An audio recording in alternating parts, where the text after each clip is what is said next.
amazing how much smarter my students were than I stood beside them.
All right, so everyone should be able to hear me, I hope.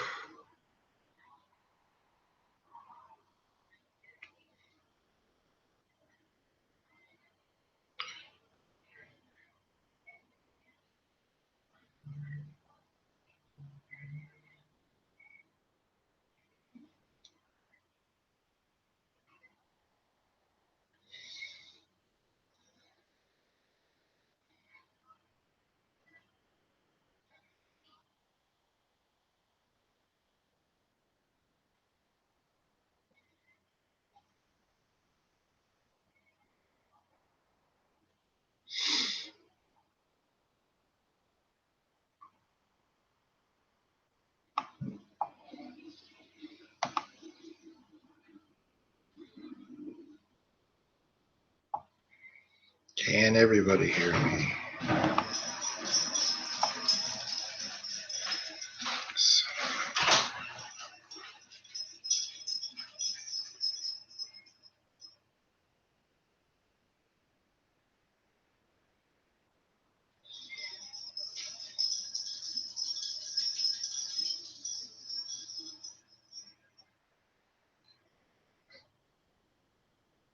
Can everyone hear me?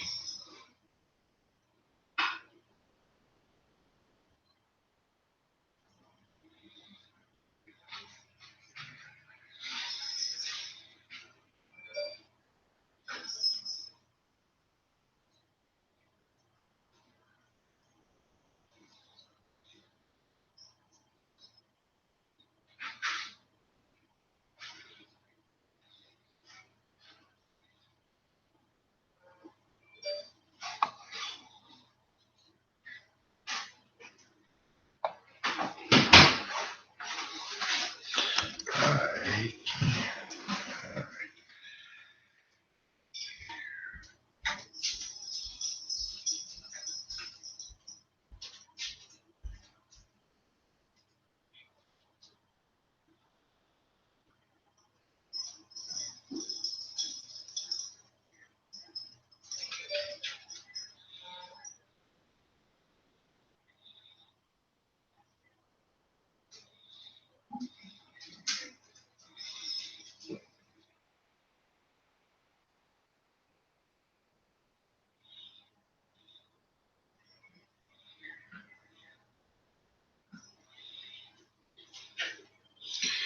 All right, bear with me here a second, just getting the slides ready. Sorry it took so long.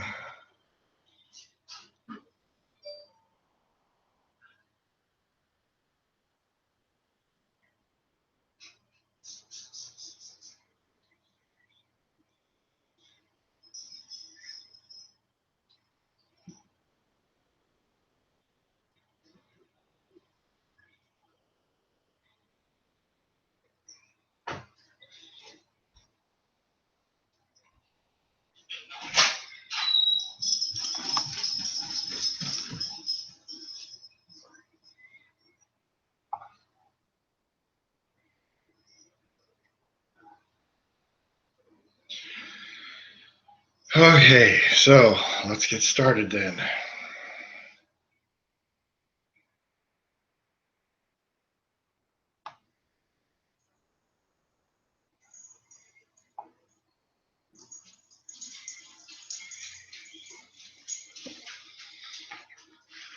So this is going to be a kind of a big one tonight.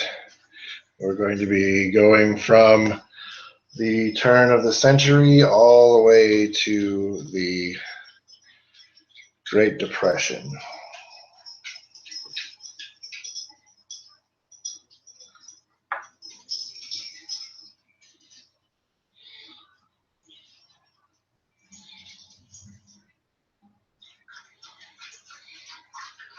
So we're going to start off where we left off last time, which was the Spanish-American War.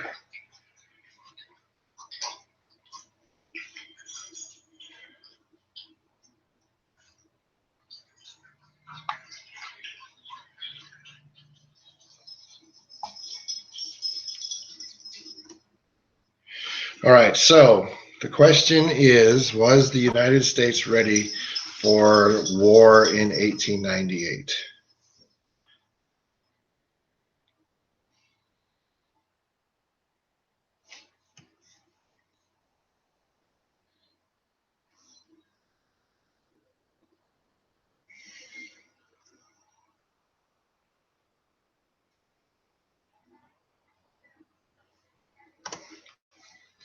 So the last war that was fought by the Americans was the Civil War. So that was the last war they had fought. So basically you have Reconstruction. You also have, they fought some of the Indian Wars. So nothing, they didn't really fight a power like the Spanish were. So at the beginning of the Spanish-American War, the American army consisted of about 28,000 men, half the size of the army of the country of Belgium, and most of the army was stationed in the West fighting the Indians or dealing with the Indians. We remember at the beginning or how the Spanish-American War began was that the Maine went to Santiago Harbor in Cuba, and it blew up. We thought the Spanish did it. It turns out or turns out 100 years afterwards, we found out the Spanish didn't do it. But by then they hadn't done it, and yellow journalism had basically turned the Americans into somebody that really wanted to fight a war. So we decided to go fight the war. So we have Congress authorizing to increase the Army to 67,500, but it never got that big. State militias numbered 140,000 troops, but regular Army officers didn't think that they had the correct training or equipment. We'll find out that they probably really didn't. And this was the first declared war since the Civil War. So were the Americans ready to fight? There were lots of supply problems. Most of the soldiers were outfitted in winter uniforms and were given Civil War era Springfield rifles. Problem with winter uniforms is you're fighting in Cuba and other Spanish territories, which was Guam, the Philippines, and Puerto Rico. Not exactly where you want to be wearing heavy winter uniforms. Another thing that was wrong or took place during this war, excuse me, is some of the food supplies were tainted or poisonous. Basically, they sealed the cans of chipped beef and everything with lead, and that was poisoning them. Also, some of these cans would crack open, and that would cause problems too. They would spoil. Also, the war came together so quickly that camps weren't really planned.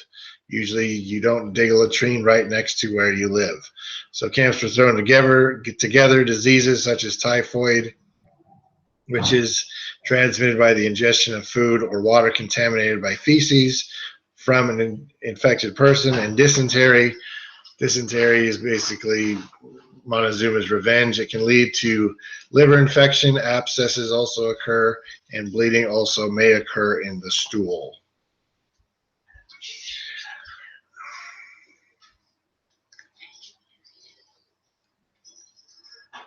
So were they willing to fight? Like we said, 274,000 wanted to serve in the war, but almost as many, or 274,000 served in the war, many were rejected. Some of those that were rejected were presidential candidate William Jennings Bryan, Frank James, Jesse James' brother, and Buffalo Bill Cody. You guys know who Buffalo Bill is from Colorado history. Also, you have Hearst, the newspaper magnate, wanting to put together a regiment of professional boxers and baseball players. They would overawe any Spanish regiment by their mere performance. Also, someone who wanted to get in on the war was Theodore Roosevelt. He resigned as the Assistant Secretary of the Navy and formed his own cavalry regiment, the Rough Riders. So another thing that took place during this time was that they recruited what they called immunes. Now, immunes were basically the idea of recruiting black men. There were 10,000 immunes recruited. The immunes were young men thought to be immune from tropical diseases. They came from Africa, so they figured they were not going to catch tropical diseases. Also, because many of these men were from the deep south that lived in marshy, swampy areas. So the Army looked to the blacks because they figured that they were genetically resistant to tropic ailments such as malaria and yellow fever. So the Spanish-American War does not last very long. So the Spanish-American War lasts basically from the declaration of war in April to the end of the war in August 1898, also known as a splendid little war. I believe that was a quote from an American senator. So first part of the war, May 1st, 1898, a Navy flotilla commanded by Commodore George Dewey destroys the Spanish fleet and garrison at the Manila Bay in the Philippines. Dewey has no troops to secure the city, so the Navy sits in the harbor and waits for troops to arrive. They arrive in August, and the peace treaty is signed. Kind of an interesting twist on what's going on now in the world is that, I don't know if you've been seeing that in the news, but the Philippines has basically said they no longer want the Americans in the Philippines.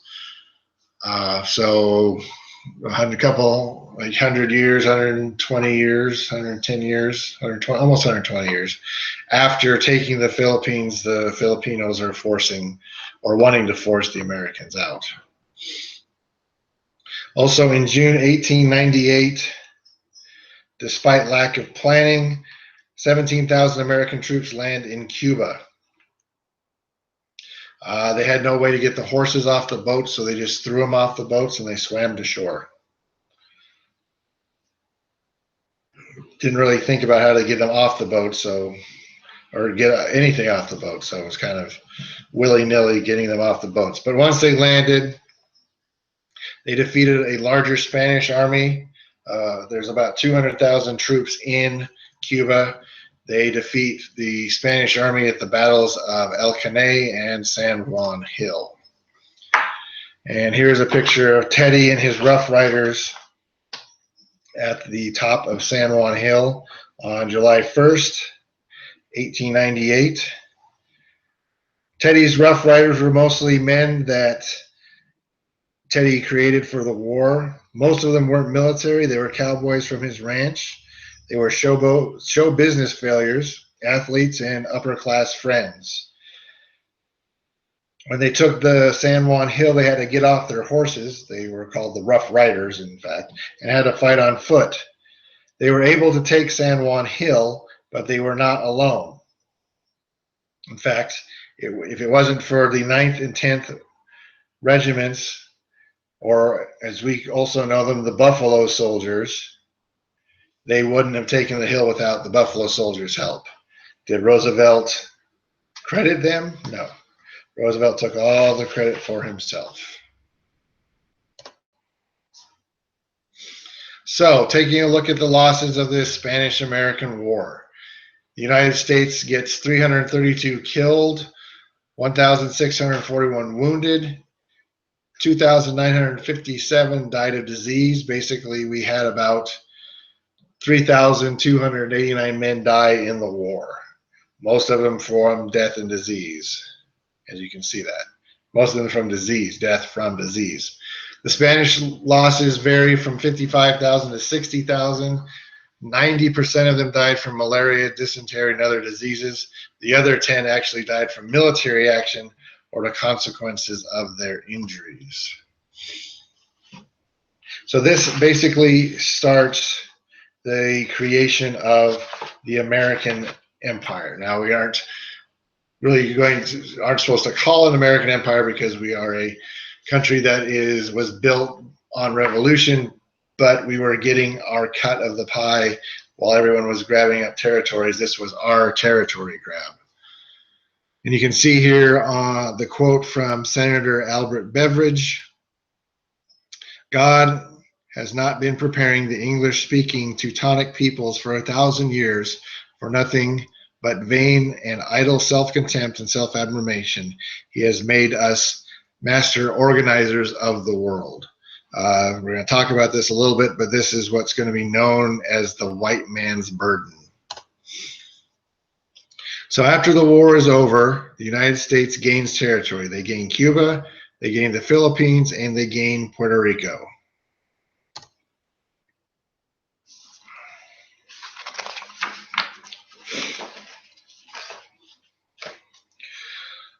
So one thing that they changed about this was in Puerto Rico, or excuse me, in Cuba, they said they were going to be fighting basically for the independence of the Cubans. And Henry Teller from Colorado, a senator from Colorado, basically did not want to absorb Cuba in as a state. So he came up with what was known as the Teller Amendment. And the Teller Amendment basically says, hereby, quote, hereby disclaims any disposition of the intention to exercise sovereignty, jurisdiction, or control over said island except for the pacification thereof, and asserts its determination when that is accomplished, to leave the government and control of the island to its people. So basically, the United States would not take part in ruling the island. That would be left to the Cuban people.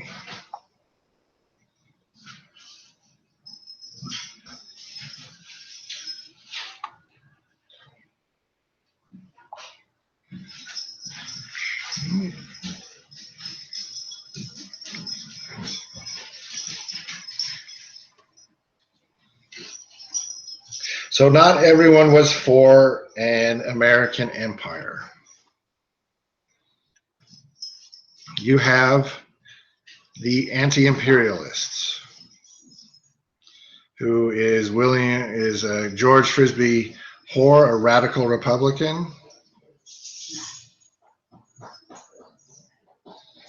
You have Speaker of the House Thomas Reed, William Jennings Bryan, Democrat from Colorado, or William Jennings Bryan, Democratic Party, ran for president, and you have Henry Teller, senator from Colorado. The anti-imperialists believed that it was against American nature to have colonies. Once again, we were founded by revolution, overthrowing an empire, or throwing off the shackles of an empire. Also, they believed that the United States had enough problems with the blacks, and why would we want to add millions more of non-whites? Pro-imperialists countered that if the United States did not occupy their territories like the Philippines, some other power like Japan or Germany would. Also, you have Hawaiian annexation. Hawaiian annexation is when basically a bunch of white sugar and pineapple growers like Stanford Dole decided that there was a tax tariff on sugar, and the United States wanted to basically continue that, and it was going to hurt them. And the Hawaiian Queen Liliuokalani, was actually wanting to flex power and return a lot of power back to the Hawaiian people. So what they did is in 1893, they overthrew the Queen Liliuokalani and put in power the members of the Republic of Hawaii. In 1893, they petitioned to join the United States or be annexed by the United States. That didn't happen. So they waited for a new president to come along to do that. And President McKinley had no problem with it. And Hawaii was annexed as a territory for the United States in 1898. It's also this time that basically the Philippines is now conquered territory. And excuse me. What that means is basically when the Americans arrived and liberated the Philippines, was that they met with Emilio Aguinaldo, probably butchering that name, and he was the leader of the guerrilla group in the Philippines fighting the Spanish. We basically told them, hey, you know what, you fight with us, we liberate you, we will give your country back to you for you to rule. That was the deal. The problem was the United States needed that doorway into the East, into Asia, into China. So they basically said, no, we will not let you rule your own country. We will go ahead and take care of that for you. And this is what begins the Philippine insurrection. In charge of the territory of the Philippines is General Arthur MacArthur. That is General Douglas MacArthur's father, and also explains why Douglas MacArthur had such a love for the Philippines. He basically grew up there with his father. The Philippine insurrection lasts from 1899 to 1902. This insurrection actually gives us waterboarding. We did that to the Filipino resistance fighters. Also, this time, total casualties for just the Filipinos is about 200,000 Filipinos died. Also, about 10,000 Americans died during the Philippines insurrection. I won't read this all to you, but basically this was the Benevolent Assimilation Proclamation. Basically, it's saying that you are going to be assimilated into the United States because we need to take care of you, and we are going to be such good friends to you, you're going to love us. So you can sort of see there, we come not as invaders or conquerors, but as friends.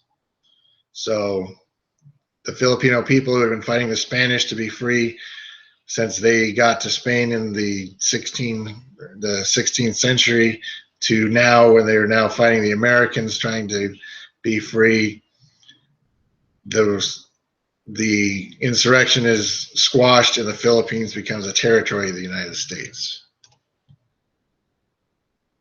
So a question I have for you, and you can answer it in the text box if you like, is do you think that the United States should have followed this path to empire? So the open door policy. Open door policy is basically opening up China to trade. Now, China is a country that is not really open to trade. They are an empire that is falling apart, basically. So they are basically to the point that all of the European powers are coming in to take a cut of what the Chinese have for goods and services and minerals, and the United States wanted in on that.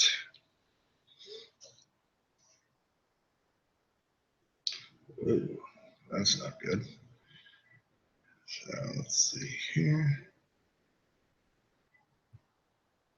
Okay, just making sure you can still all see me.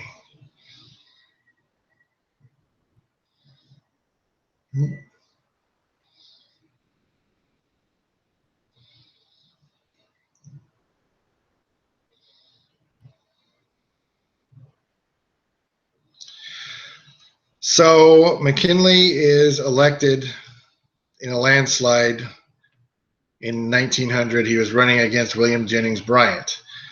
Now we can all pretty much figure out what William Jennings Bryan ran on. He ran on a policy of free silver and was against the annexation of the Philippines. He was defeated pretty easily. McKinley got a war hero to be on his ticket as vice president. That would be Teddy Roosevelt. While he was giving a speech in Buffalo,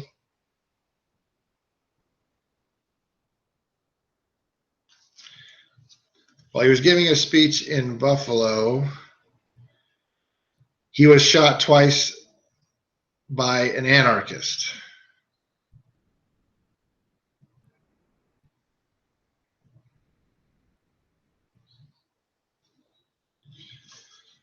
He was first shot in the shoulder, and then second went through his stomach, his colon, and his kidney.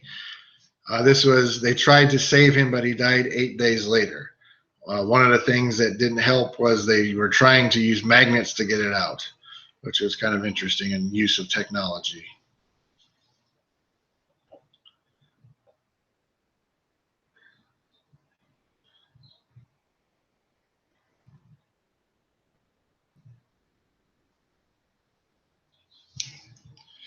So he dies on September 12th, 1901. Roosevelt becomes president.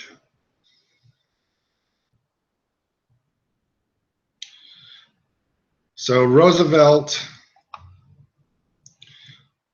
basically comes to the stage and he insists that the Europeans treat the United States as an equal. He supports the open doors policy in China. He wins the Nobel Peace Prize in 1905 for ending the Russo-Japanese War. And he also authorizes the building of the Panama Canal. So another question, or a couple of questions I have for you, if you want to answer them in the text box, is, in your opinion, should the United States have established itself as an imperial power? Did it improve the standings of the United States in the world? And if you were president of the United States at the end of the Spanish-American War, what would you have done?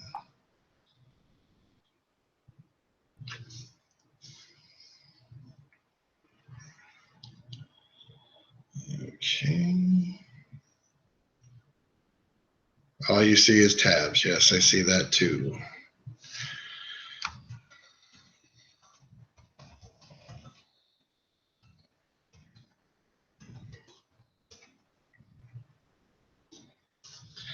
Hold on a second.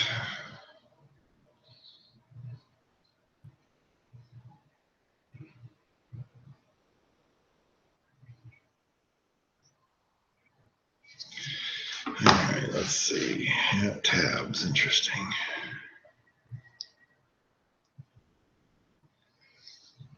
You only see tabs. Okay. So, since it's acting weird and stupid, we will have to go with this. You'll have to look at me while I do the rest of it this way. I hope that's okay. I will put the PowerPoints and have them available for you that way, so you can see them that way. So you just have to look at my beautiful face for the rest of the night. Sorry, guys. Technology is a wonderful thing when it works. So I'm going to go ahead and let you guys look at or see if you can answer the question. So I'm going to ask them again. In your opinions, should the United States establish itself as an imperial power?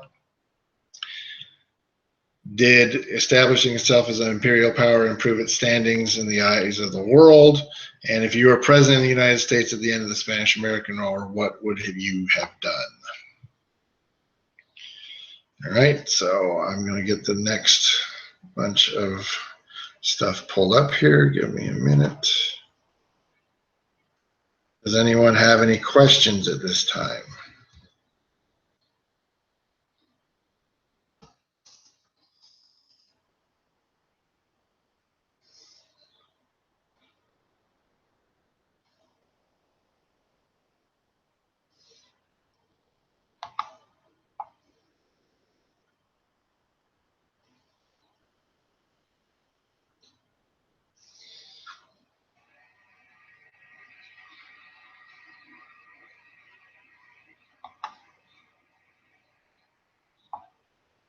Okay.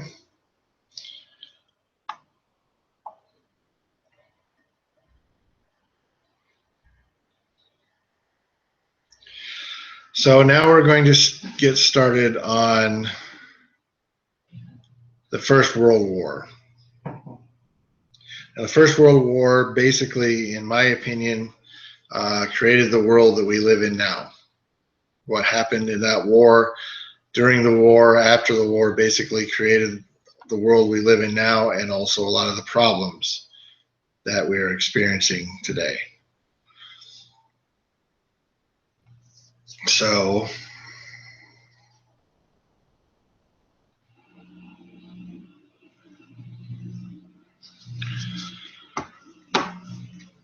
I'm going to read off some battle names for you. What I want you to do is see if you can tell me if you know anything about them. So if you do, type it in there. If you don't, that's okay too.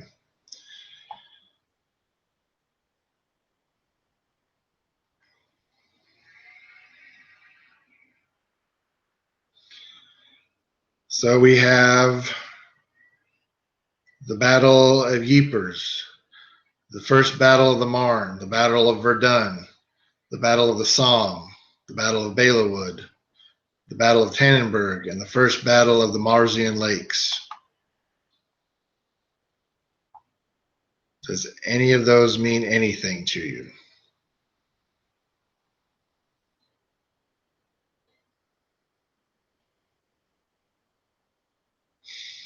All right, I'm going to read off a couple more now. The Battle of Britain, the Battle of Dunkirk, the Battle of Tobruk, the Pearl Harbor, the Battle of Midway, Operation Overlord, the Battle of Iwo Jima, the Battle of the Bulge. Do any of those mean anything to you?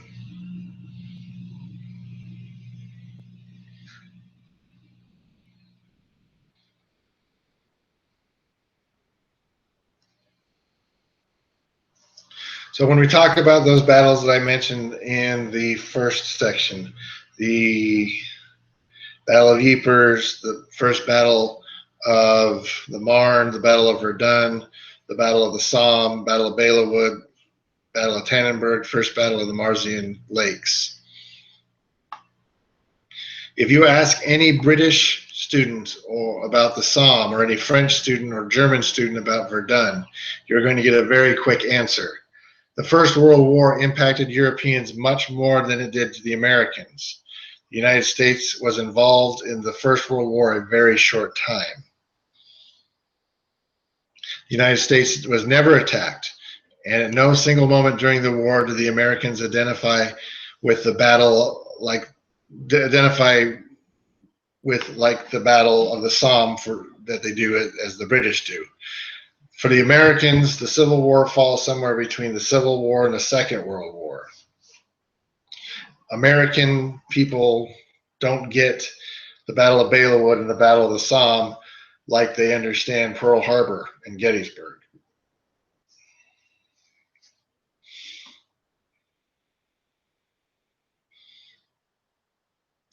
So in the First World War, taking a look at the losses,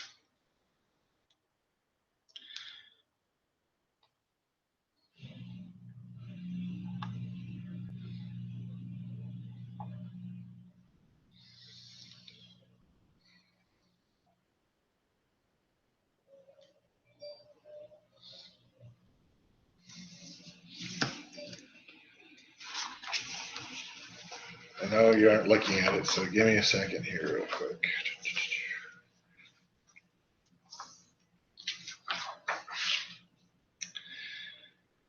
The British lost 980,000 troops died in battle. 1.6 million were injured. France lost 1.3 million soldiers and had 4.2 wounded. Germany lost 2.4 million soldiers and had 4.2 million wounded. In the United States, the dead for the war, First World War, was 117,465 with 205,690 wounded. Compare those numbers to the numbers lost in the Second World War. The British lost 450,000 men in the Second World War. French lost 500,000. Germany lost more, but they also were fighting a little bit differently. They lost 7.2 million. The United States lost 418,500 in the Second World War. We were involved in the Second World War a little bit longer.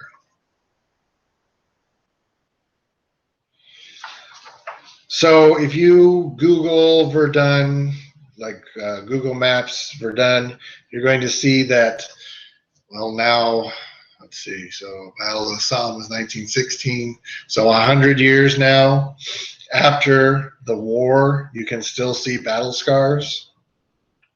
You can still see where the trenches were. You can still see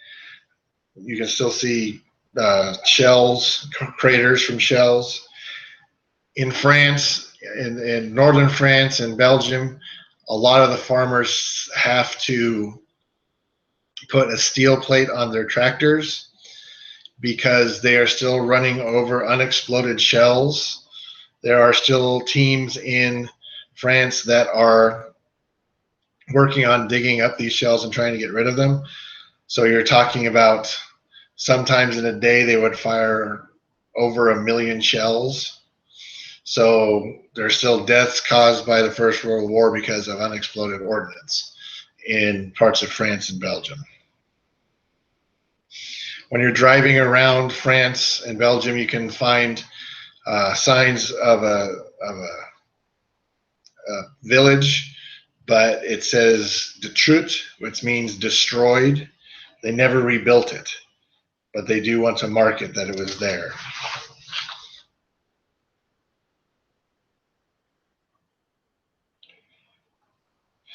So for the Europeans, the First World War was an event that would change, would shape their century. Without the First World War, there would be no Great Depression. There would be no fascism. There would be no Second World War. There would be no concentration camps. The world doesn't know what happened to the 8 million men or people that were lost in that war, what they could have contributed. Who knows, you could have had someone who could have cured cancer, someone who could have brought world peace, but they died on a battlefield. What we do know is that the Europeans lost a generation of men, and they're still struggling to figure out how to deal with it.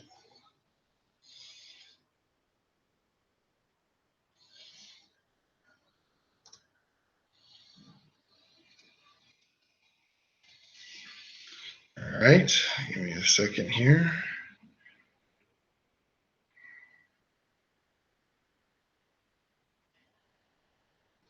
So does anyone have any questions or comments right now?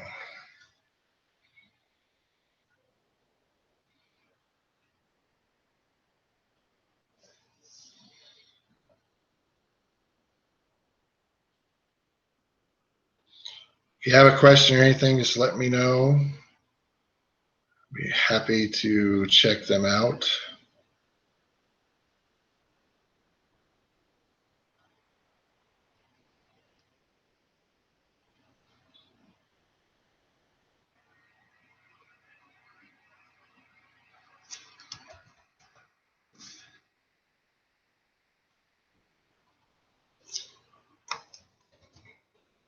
Have some business I got to take care of real quick. Bear with me.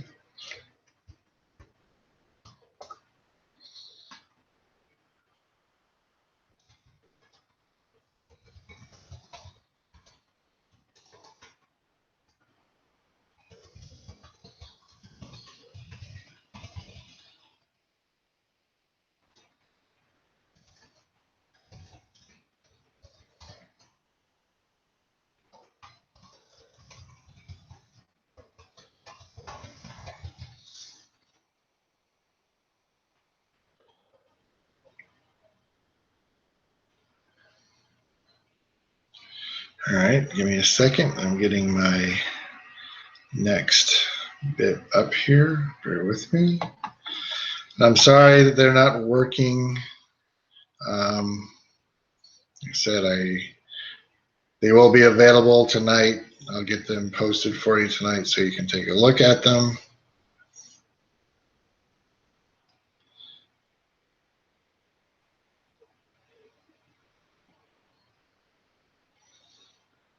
Okay, give me a second. Just getting my notes up.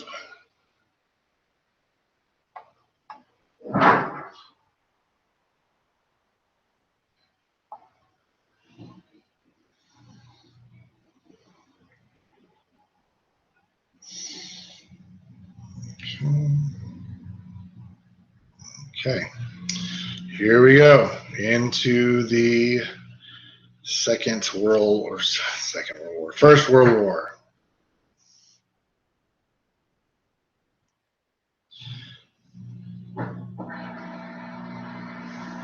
So what kind of a world was it during the First World War?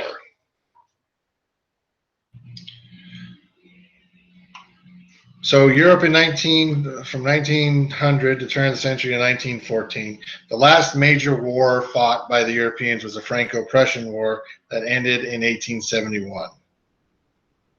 Following the end of this war, that is when industrialization in Europe really took off. Rapid industrialization also would change the way wars were fought. There were also major changes in the lives of Europeans, new technology, faster communications, new pressure in local and international economics. We're becoming a smaller world. New ideas about literature, art, the role of government, human origin and existence, and the relationships between humans to their god or their gods. European nations were expanding their economic wealth this time, influences to all parts of the world, colonialism, basically Africa. This is when Africa really gets carved into its pieces.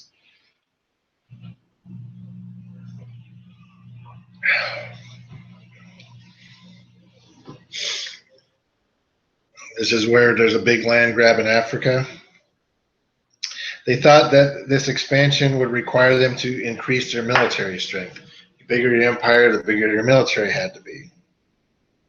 So military expansion brought the fear of weaker nations.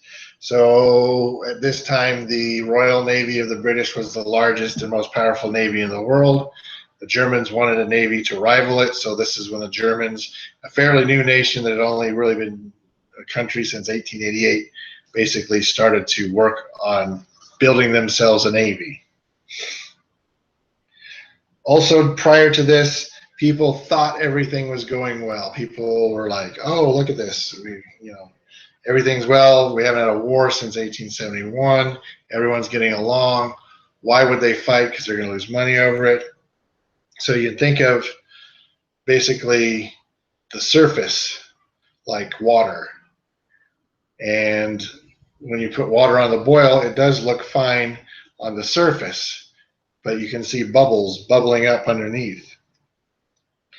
So that was churning, and so there was a lot of social unrest at this time. So many people in Europe realized that traditional diplomatic policies of the past probably wouldn't solve problems anymore. There was a lot of fear and insecurity. And even though Europe was becoming more urban and people were enjoying a standard of living increase, it was still something they were worrying about. In the United States, things were going pretty well for us. The United States was, but economically, but they were also experiencing the problems the Europeans were. Labor unions were growing. Industrial cities had tenant housing and slums. We had reform movements such as the populists and the progressives that came out of this unrest. The life in the United States was uncertain, but Americans knew that they were isolated from the rest of the world. We had two oceans that protected us from what was going on to the rest of the world. It was also during this time that you get two of the isms that we will be dealing with in this lecture, and also we'll start dealing with also in the Second World War. So like we said, at the turn of the century in Europe, it looked like the 20th century was going to be much better than the 19th. But underneath it, you have the water starting to boil. Excuse me. Nationalism had its beginnings in the French Revolution. Nationalism is loyalty and devotion to a nation, a sense of national consciousness exulting on the nation above all, placing primary emphasis on the promotion of its culture and interests, and opposed to those of other nations. So nationalism. There were different kinds of nationalism. All played a very important role in the First World War. You have many subject nationalities that sought independence or fought or wanted to join fellow nationals in neighboring states. One of the powers in the First World War was the Austro-Hungarian Empire. The Austro-Hungarian Empire had about maybe almost 40 to 50 different nationalities living within inside of its empire. All of them were like, hey, we should have our own country. We should be our own nation. Instead of being Austro-Hungarian, we should be Czech, or we should be Slovak, or we should be Austrian, or we should be Magyar. all of these nationalities inside of this conglomerate empire. You also have nationalism that causes nations to claim cultural and superiority over others. The Germans thought they were superior to the French. The French didn't like the Germans because in the Franco-Prussian War, the Germans, led by the Prussians, defeated the French. So in Austria-Hungary, the ruling Austrians and Hungarians kept Slavic nationalism down. But the Slavs, this is in Yugoslavia, so the Balkans region. So the Serbian people declared their independence in 1878 and looked to create a greater Serbia, basically a bigger country for all Slavs. One of the people that helped back this, or was going to back it, or did through different channels back it, was the Russians. The Russians are also a Slavic people. The French, who had lost the Franco-Prussian War, looked to get revenge on Germany because not only did they lose the war, but they lost a lot of territory that had coal and minerals in it that could help France. You have Italy, who is a newly united country. It had been different principalities and kingdoms, but they had finally unified as the Kingdom of Italy. They were looking to take over lands that had been taken over by the Austro-Hungarians. All of these nations also had imperial hopes, and basically they started building militaries, and they were racing to build the biggest military they could. So some of the more underlying causes of the First World War is an arms race. Huge sums of money were spent on military equipment and ships from all the powers except the British, who already had theirs, in the United States. By 1914, Germany and France had each about 800,000 men in uniform with 1 million trained reservists. The British were uneasy about the buildup of the German Navy and created a new class of battleship. The battleship is known as the Dreadnought. It was superior to anything else on the sea. With this escalation, Germany and the United States started building their own battleships. In 1908, President Roosevelt sent 16 new battleships on a world tour to promote goodwill. It was also to demonstrate to the Japanese that we were not going to allow them to expand in the Pacific, and all the ships were painted white and is known as the Great White Fleet. Some more underlying causes of the First World War is the alliance system. These were secret alliances that nobody knew about.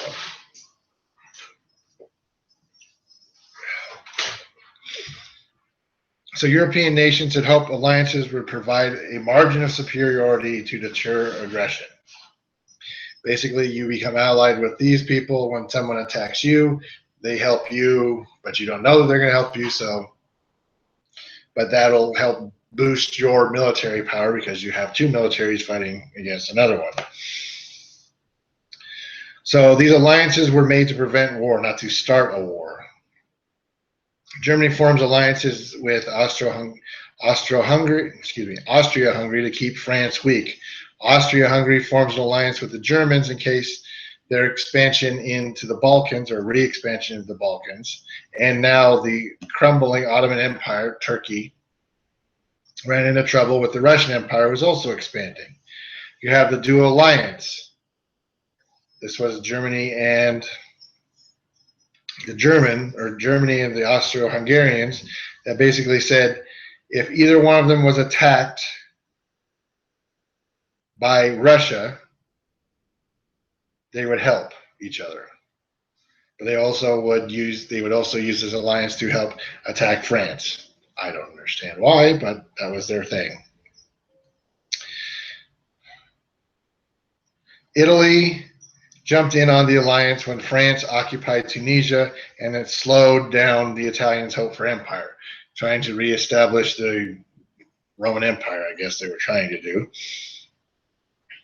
Now, the British were isolationists. They didn't want to have anything to do with the happenings in Europe. They wanted to focus on their empire. But when they saw that the Germans were getting stronger, they decided they needed allies, so they signed the Entente Accord, which wasn't a military alliance, but it was a agreement of mutual understanding. In 1907, the Russians joined this alliance and created the Triple Entente, so Britain, France, and Russia. So if you think about a map of Europe now, so you have the British, the French, and the Russians. Now, also this time, Russia basically reached well into Europe. All the territory, like the Poles and all those countries in Eastern Europe were actually under control of the Russians. So, like we said, British, French, Russians, Germans, Austro-Hungarians. So the Germans and the Austro-Hungarians felt surrounded. And you also have the Turks down here. So the Russians are here, Turks are here. If my visuals would work, it'd be a lot easier. When you see it on the PowerPoint, it'll make more sense. But this was, you have Europe divided into two camps now, the Triple Alliance and the Triple Entente. So meanwhile, back here in the United States, the election of 1912 saw Taft, who was chosen by Roosevelt to be his successor, running for the Republicans. The problem was that Roosevelt didn't really like the way that Taft was going, so he created his own party, his third party, known as the Bull Moose Party. Woodrow Wilson ran for the Democrats, and Eugene Debs, you probably saw him in some of your readings, ran for the Socialists. So in the end, Roosevelt split the vote between the Republicans, which did not allow Taft to win, and Wilson wins the presidency. Wilson didn't like Roosevelt's gunboat diplomacy and bullying. Speak softly but carry a big stick, the Great White Fleet. Wilson looked to change American policies towards Latin America. Wilson also envisions the United States being a moral leader and a force of democracy in the world that would support the idea of missionary diplomacy. Now, Wilson was a Southerner, so he assumed that whites were superior to all other races. His attitudes towards the black were sympathetic, but he backed segregation and also wanted to keep blacks out of the government, believing that was the only way to keep the peace. He looked at Latin America the same way. They were good people, but they're little brown people, so they're not quite as good as the whites. If they couldn't see what was best for them, Wilson had no problems in giving them a good whipping. Isn't that nice? All right, so I'm going pretty fast. Does anyone have any questions? Any questions for me? Am I going too fast? Are you keeping up?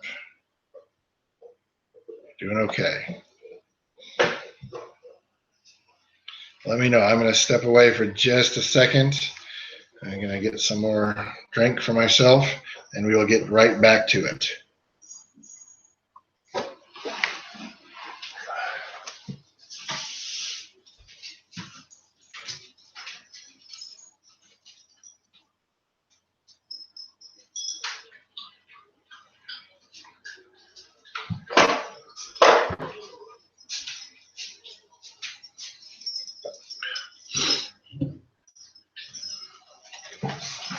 Yo.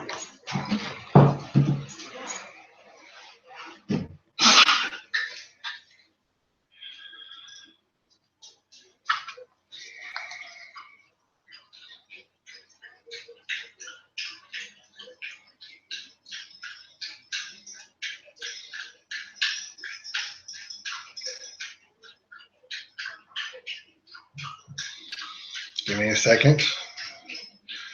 My other job calls.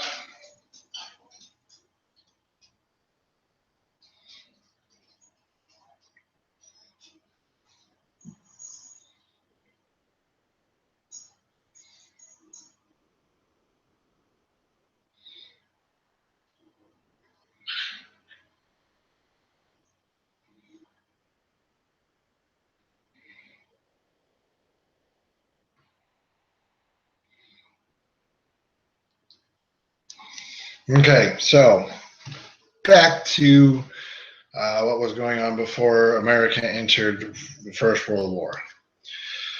We're also dealing with the Mexican Civil War. So in 1911, the dictator of Mexico, Diaz, was overthrown. The British and the American investors who had supported Diaz were worried that the leader of the revolution, Madero, wanted to return Mexico to the Mexicans. Gasp. Why would we want to do that? The Americans, or many Americans, owned $2 billion worth of property in Mexico, most of the railroads, 60% of the oil well, and the mines. Also, 50,000 Americans lived in Mexico. Shortly after Wilson was elected, Madero was killed in a coup led by a man named Huerta. In 1914, the United States challenged Huerta's government and invaded the Mexican port of Veracruz. Now, this is when a new face enters the scene. His name was Carranza. Carranza led an army to overthrow Huerta's government. All seemed well until one of Carranza's generals rebelled against him. His name was Pancho Villa. You may have heard of Pancho Villa. When the United States recognized that Carranza was the rightful government in 1915, this hurt Villa. So knowing that American involvement would cause chaos in Mexico, he captured a trainload of American engineers and executed all but one of them.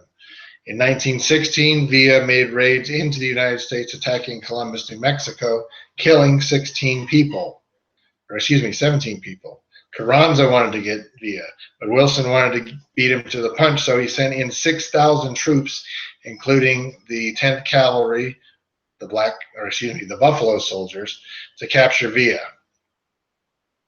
The Americans never caught Villa, and by January of 1917, Pershing and his troops were called back to the United States.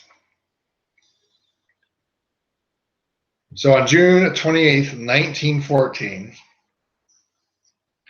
the heir to the Austro-Hungarian throne, Archduke Franz Ferdinand and his wife, visit the capital of the Austro-Hungarian province of Bosnia-Herzegovina. He was there to inspect Austro-Hungarian troops. So basically a little bit of a show of force there.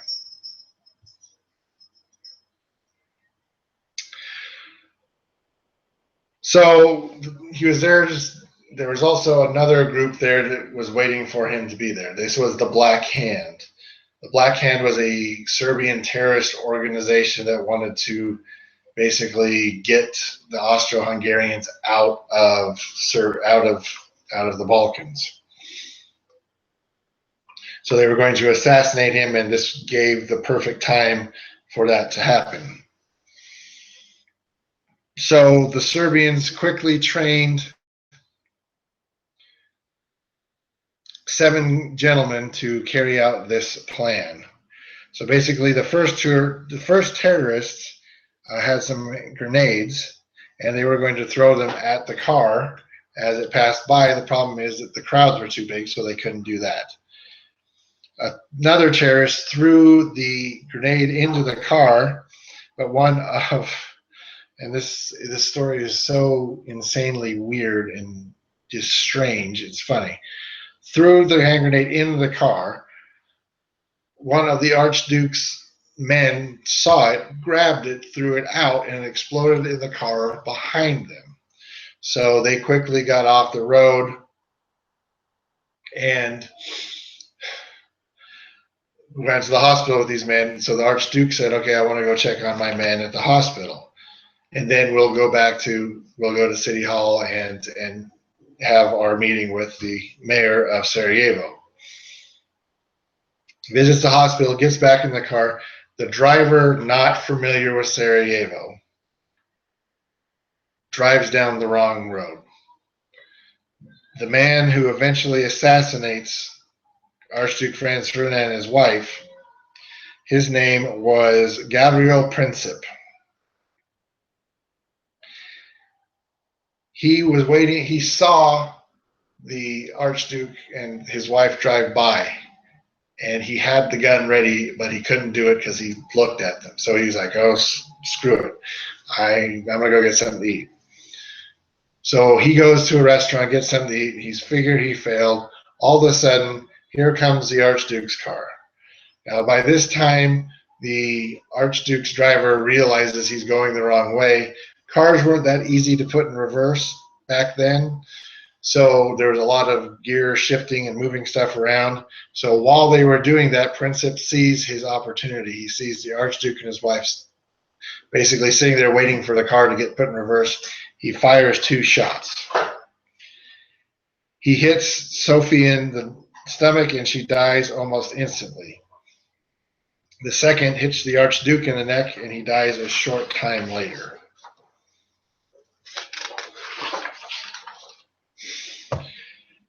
So the timetable of the First World War and how it starts speeds up very quickly.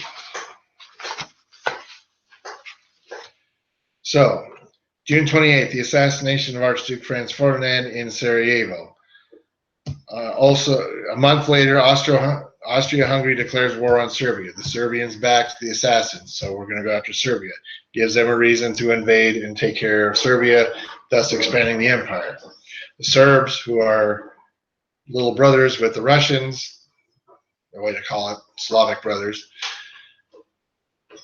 basically, when the Austro-Hungarians declare war on Serbia, the Russians say, "Hey, you're picking out our brothers."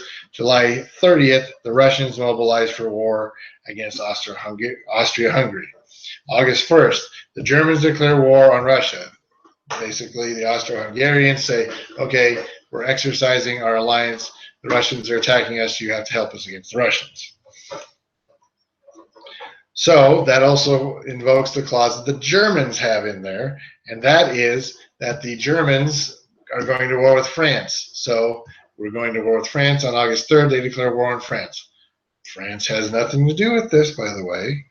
This is a problem between the Austro-Hungarians and the Serbs. French have nothing to do with it. But the Germans declare war on France August 3rd. August 4th, Great Britain declares war on Germany because they're allies with France and Russia. August 7th, the Russians and the Austro-Hungarians begin fighting. August 12th, Great Britain declares war on Austria-Hungary. So now we have all of these alliances going full war. We are at war.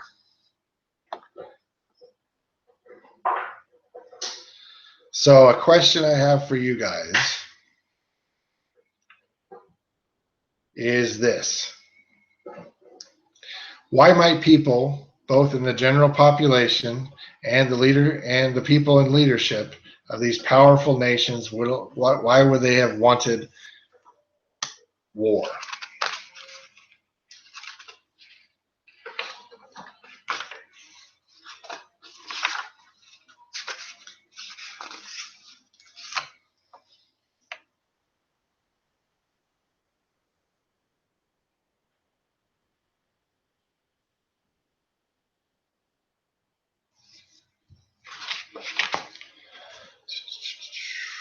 All right, I lost my notes. One moment, please.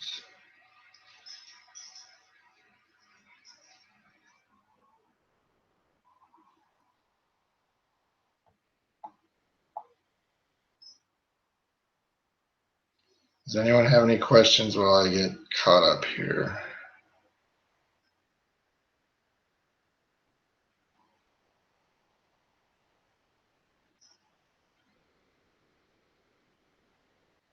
So this war gives us new weapons that we are going to be using for wars from basically now on till, well, basically from now on for a while.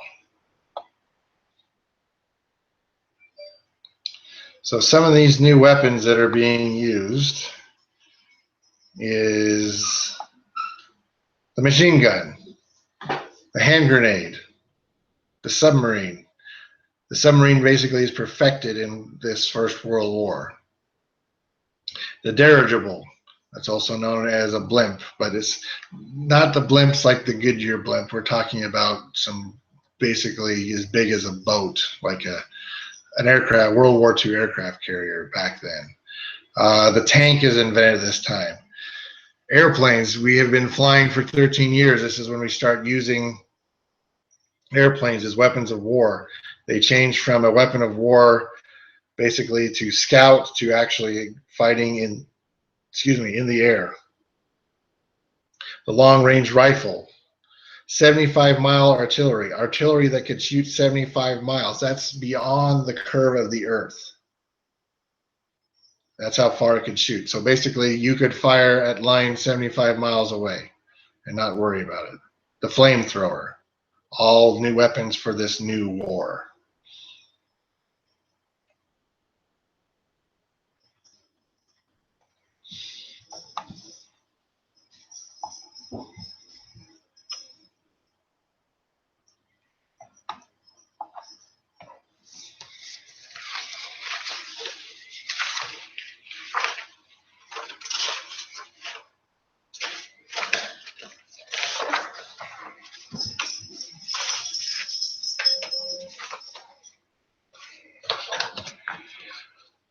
So like we said, the Americans are not really involved in this war really until there's some incidents that take place that get us interested in the war. Not really get us interested, but basically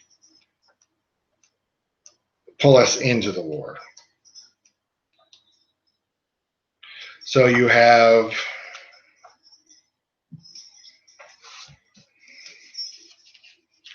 you have what is known as unrestricted submarine warfare.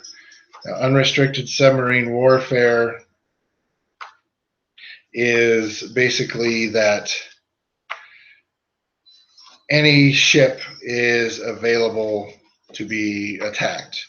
And the United States basically is going to become basically, I guess you can say, the arsenal of democracy for the Allies. The British are really getting hurt. They need a lot of help. So basically, the Americans take advantage of that and decide that they're going to make some money off of it. So even though the war didn't bring destruction on the United States, it did change the way the United States related to the world. Wilson is committed to international sponsorship of foreign policy and on a quest of capitalism, democracy, and freedom. This is what we're going to get into now as we continue to talk about the First World War. Another thing that happened was that the Americans usually didn't pay very much attention to the Europeans and their problems. But with the war started, they could see why it was basically not really part of their thing. This is the whole reason they declared their independence. They knew how bad Europe was. They didn't want to be a part of it. But the thing is that the Americans had felt kinship towards, like, the British. The British was the country that bore us. Also, we felt affinity for the French. The French were the country that came to our aid when we were failing against the British in the American Revolution. There was also a lot of German immigrants that came to our country. So a lot of people were very interested or backing Germany.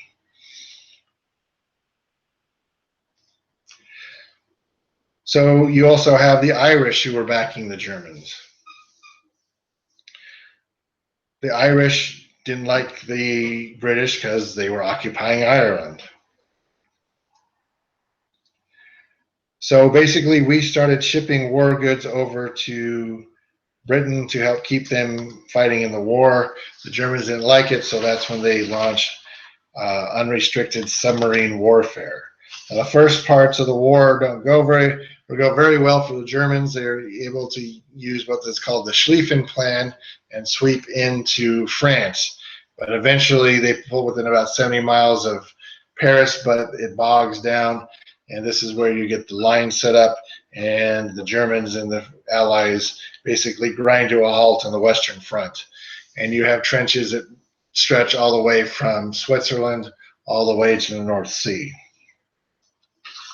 And you basically don't have anywhere to go. You don't really, it's very hard to move because you were both groups were dug in. So by 1915, 1914, the war starts in August. By 1915, the idea of the war ending quickly is basically over.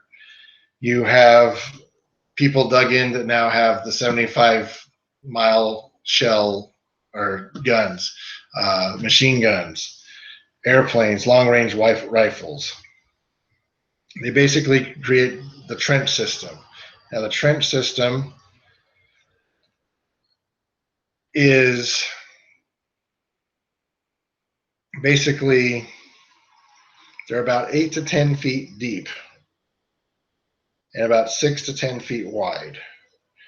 Now, the Germans, when they built theirs, actually built theirs with cement. So theirs were built with cement and rebar and were actually very well built. In fact, if you go to Europe today, they're still discovering some.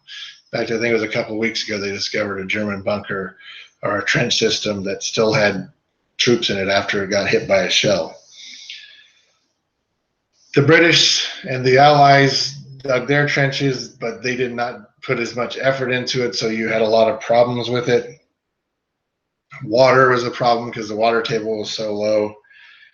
So also to help slow the advance of troops, they put out barbed wire. Now this barbed wire was meant to slow down basically human advances. We got the barbed wire, or they got the idea for barbed wire from the American West when we were doing our cattle. So we have this stalemate in the Western Front, also on the Eastern Front. On the Eastern Front, the Russians are basically getting their butts kicked by the Germans. The Austro-Hungarians are not very good. They're getting their butts kicked by the Russians. So the Germans are trying to help the Austro-Hungarians, and they're doing very well against the Russians. Also, part of their plan was if they can get Russia out of the war, they can take all of those troops from the Eastern Front, put them on the Western Front, break the stalemate on the Western Front, win the war. Another thing that they used during this time is to help break the stalemate. It's a terror weapon, and that's poison gas. Poison gas there's a couple different ones they use. They use chlorine gas, which causes violent choking and coughing. You also have phasgene gas. It has a delayed effect. Healthy soldiers could die 48 hours after inhaling gas. Then you have one of the worst ones that is unfortunately still used today. In fact, I think it was used or has been used in Syria in their civil war. That's mustard gas. Mustard gas is an odorless gas that causes blisters both internally and externally. It's also the hardest gas to protect against. So they had some of the early gas masks were just pieces of cloth soaked in water, or even sometimes the soldiers would urinate on them to protect themselves. So like mustard gas, you inhale mustard gas, it blisters your lungs. My great uncle on my father's side was a motorcycle messenger, and he got gassed with mustard gas, and he had breathing problems for the rest of his life. So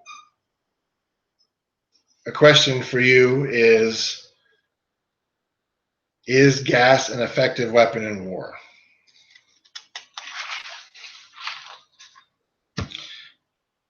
Let me know what you think in the comments here on the side here. Is gas an effective weapon? So the Americans have taken take advantage of a great chance to advance monetarily. They basically say, hey, we're not involved in the war, but that doesn't mean we can't, supply you. So the Allies needed huge amounts of war supplies from the United States when the war started. This demand for goods stimulates the economy, and it brings about a great prosperity for the United States. As the war continues, there's an increased demand for supplies from the Allies. The only problem is the Allies, the British, the French, the Russians, don't have the money to pay for them. So what they do is that basically we don't want our economy to suffer. So what we do is we loan them the money. So in 1915, Wilson gives banks permission to lend money directly to the Allies. This is going to be a problem, say, around 1929. I'm just going to give you a quick little preview of one of the causes of the Great Depression. Okay, so my question is gas a effective weapon? So I see Raul says it's a cruel weapon, slow death. AJ, effective, yes, but cruel. And Jamisa, very much a weapon. So gas is a hard weapon to control when it's windy.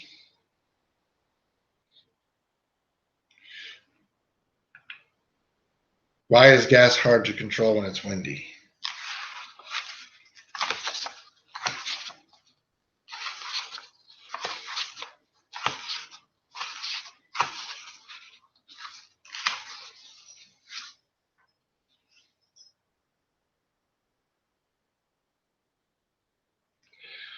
Many times when they would open the gas canisters, they had to make sure that the wind was blowing away from the trenches and hope it stayed blowing away from the trenches. Otherwise, they would gas themselves. Gas was not a very effective weapon, but it was a great terror weapon. So we talked about there you go, Brianna. Wind takes the gas.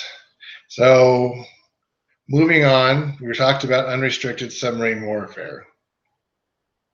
So this started in February of 1915. The Germans began a policy that basically was the German government announced that they were going to blockade the British, basically strangle the British out of the war.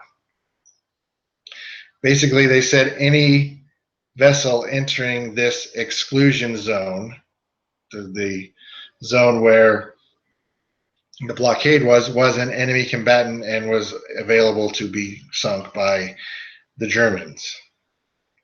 Now, the Germans were using a new weapon of war known as the Unterseeboot, or the U-boat, or a submarine. So the Germans were being blockaded by the British, so the Germans decided to blockade, so the Germans decided to blockade the British were blockading the Germans. They said it was illegal both ways. Well, guess what? It's war.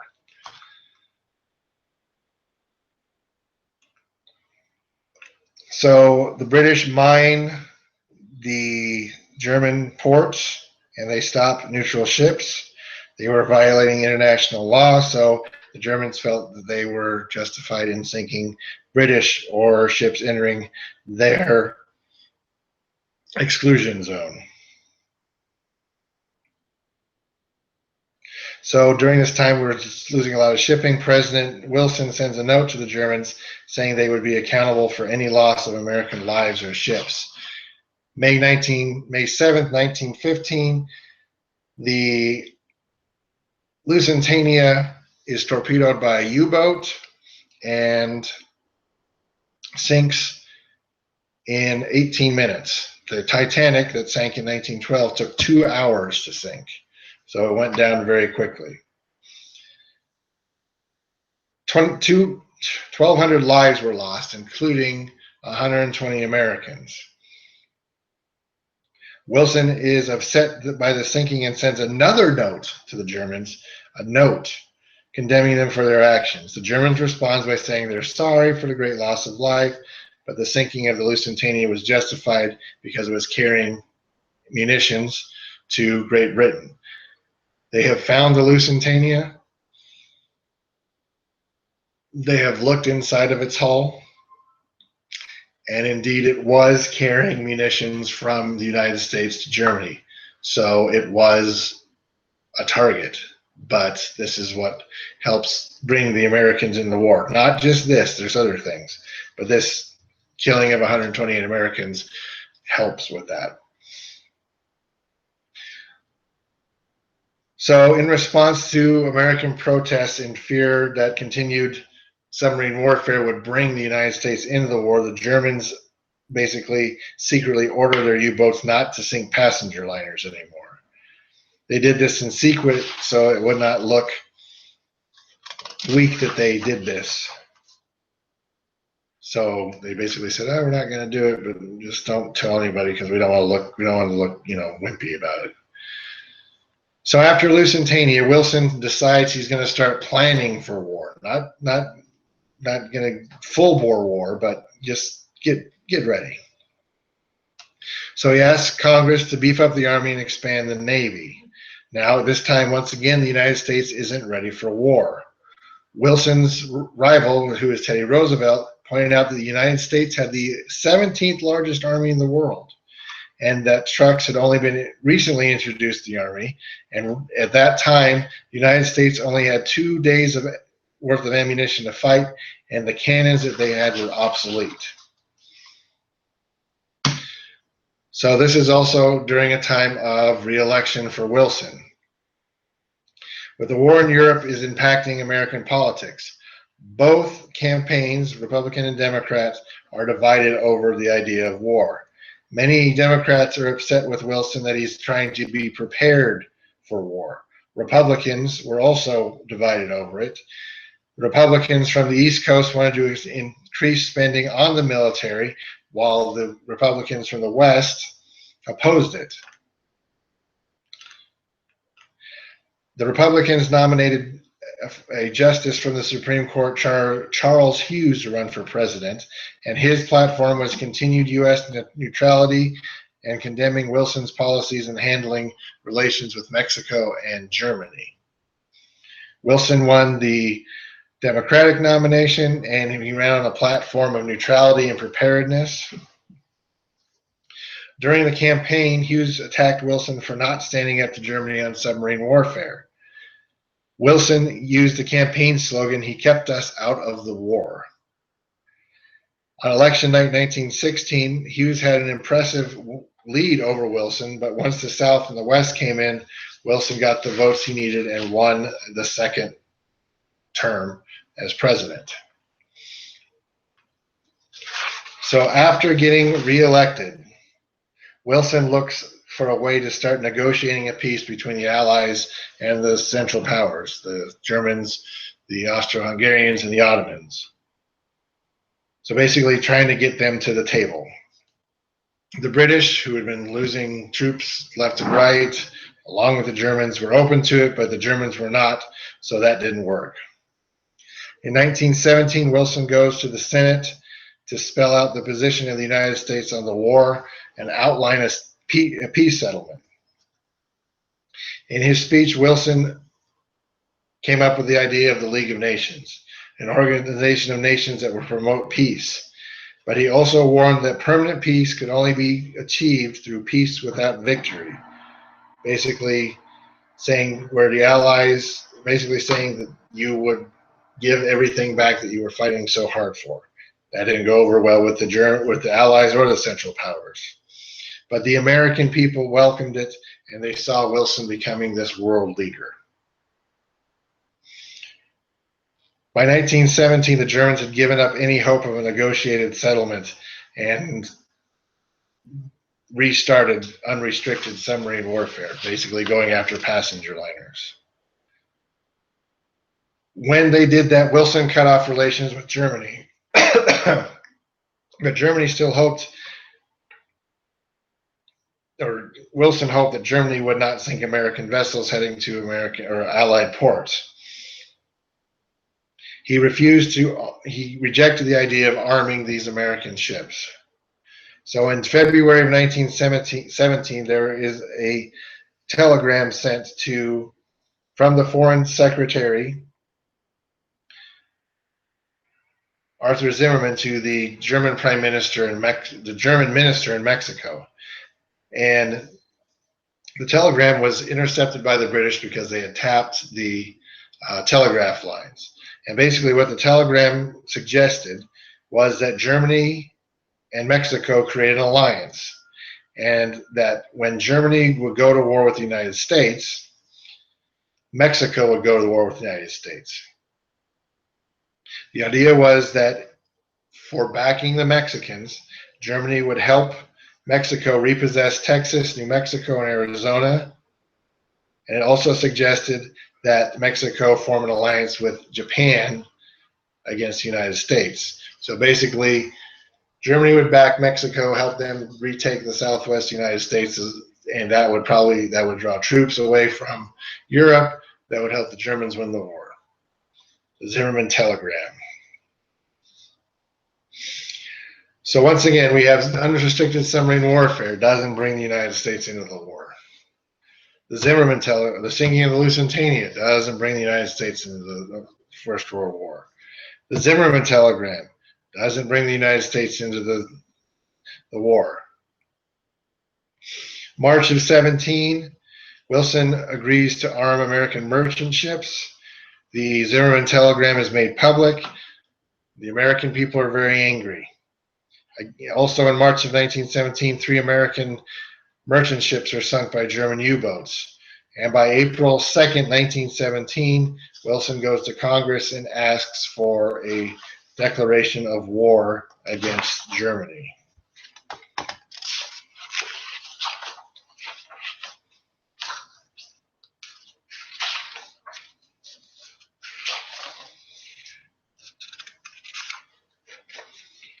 So when we are getting into the war, the Russians are getting out of the war. And the First World War for the Russians is a disaster. The Germans crushed Russian armies in 1914. And the only reason why they didn't go all the way to Moscow is because the German soldiers didn't have the stomach for it. By 1915, the Tsar Nicholas II, takes commands of the armies and basically leads them towards more defeats. He's not a military man, but he's the Tsar, so he thinks he can do that. By March 1917, things are really bad. There's revolution in Russia. In fact, to help get the Russians out of the war, there is a leader of a small group of Russians that are looking to overthrow the Tsar and establish a new government called the Bolsheviks. Their leader, Lenin, had been in exile, and the Germans, when the Tsar abdicated, they saw a chance to get Russia out of the war. So what they did is they found Lenin. He was in Switzerland. They put him on a train and sent him to Moscow. The train did not stop, and if it did stop, Lenin wasn't allowed to get out of the car because they didn't want him to change over the German troops. They wanted him to get to Russia and get the Russians out of the war. Lenin arrives in April of 17, just as the United States is declaring war, and sets up a plan to take over the government. In November of 17, Lenin and the Bolsheviks take over Russia in a bloodless coup. In December of 1917, the new Bolshevik government signs a treaty of Brest-Litovsk with the Germans, basically pulling the Russians out of the war. So now that Eastern Front is gone. All of those troops in Germany, or all those troops that are fighting the Russians, are now going to be able to go to the Western Front. That could be breaking the stalemate on the Western Front. In March of 18, they launched an offensive But the problem is that's when the American troops have been trained and are arriving, and they are put in to fill the holes. So by the summer of 1918, the Allies have basically turned back this last offensive by the Germans, and German morale drops. Things are bad at home in Germany. They have their own problems with their communists. So they send a envoy to the Allies to ask for an armistice. Now, an armistice is a temporary suspension of hostilities agreed to by both opponents. And basically what they did is they came up with the time that the war would end.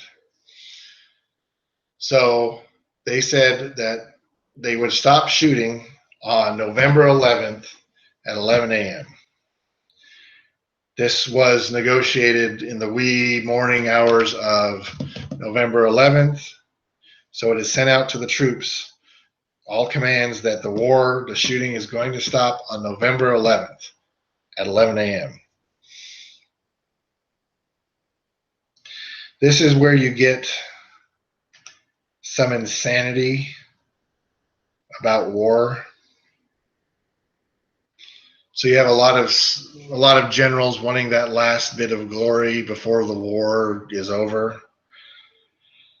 So the final hours of the First World War, imagine you're a man in the trench and you hear the war is over, or the war will be over at 11 o'clock that morning. Hey, things are great. Let's go. It's awesome. Allied generals basically planned attacks right up to the last minute, right up to 11 a.m. on that last day of the war. Like we said, some of the Allied commanders wanted to punish the enemy right to the very last moment.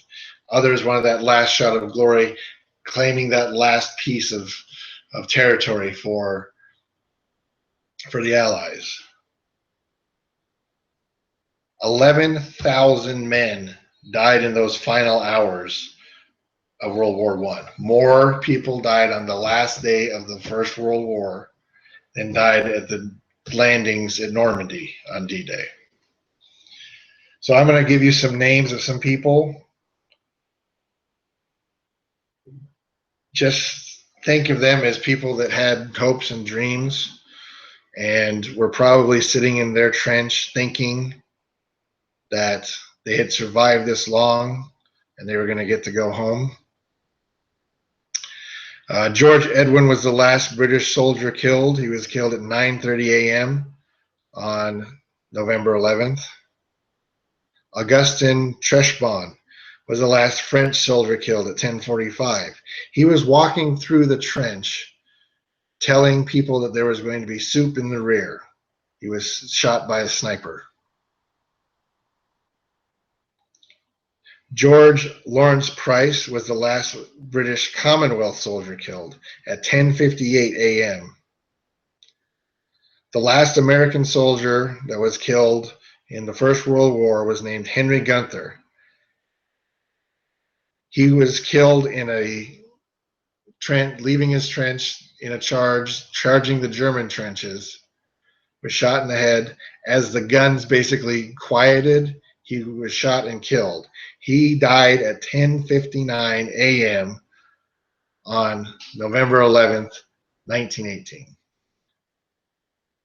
So literally, when the guns were ending, when the war was ending, he died.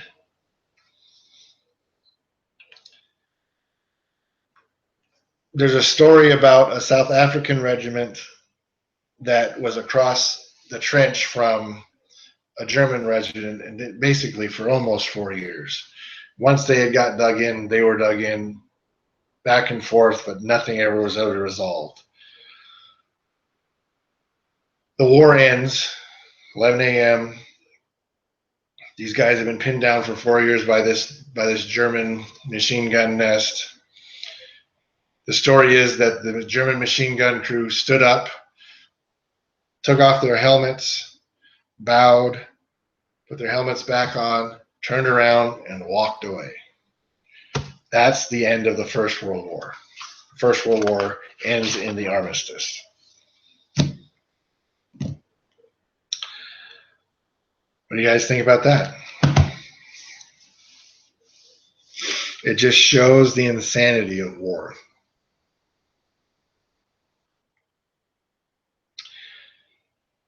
So, as we were getting into the war, the Americans, in January of 1918, Wilson delivers his speech to a joint session of Congress, setting forth the 14 points. And the 14 points are the aims that he considered the United States to be fighting for. 5 of these points was freedom of the seas, armament reduction, open diplomacy, free trade, impartial negotiation to colonial claims. The other 8 points set forth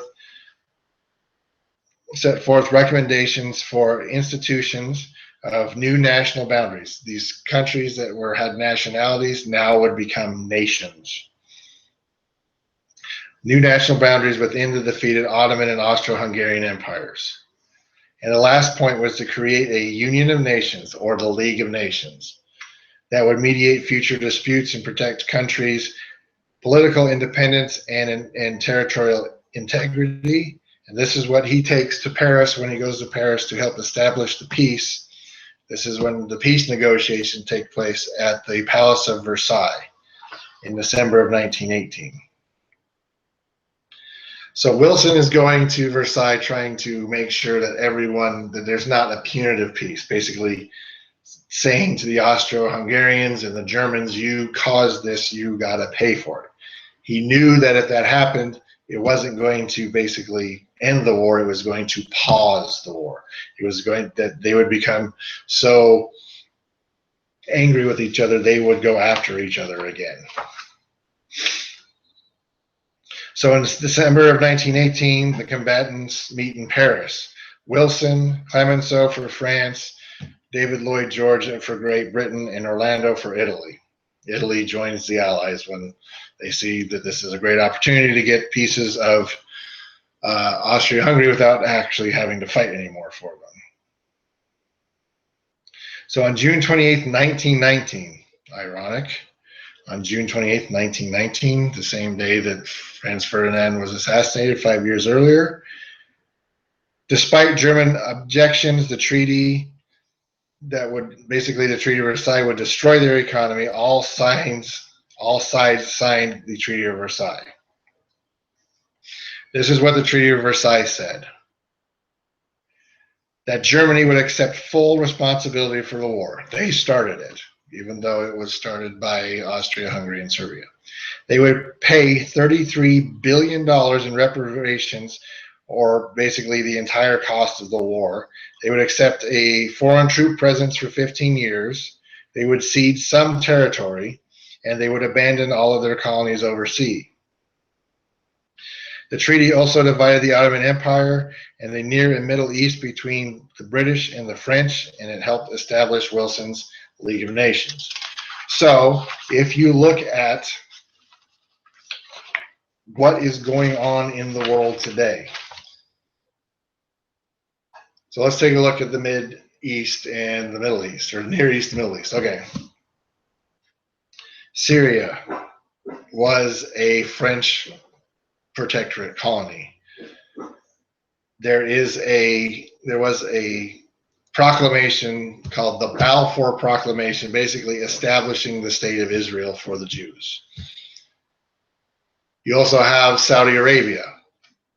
Now, I don't know if any of you have heard of Lawrence of Arabia, but Lawrence of Arabia was a British soldier who went to get the Arabs to rise up against the Ottomans to help get the Ottomans out of the war. Basically, what he was saying is, if you do this, I'm fairly sure that the British will grant you your independence and you'll have your own country.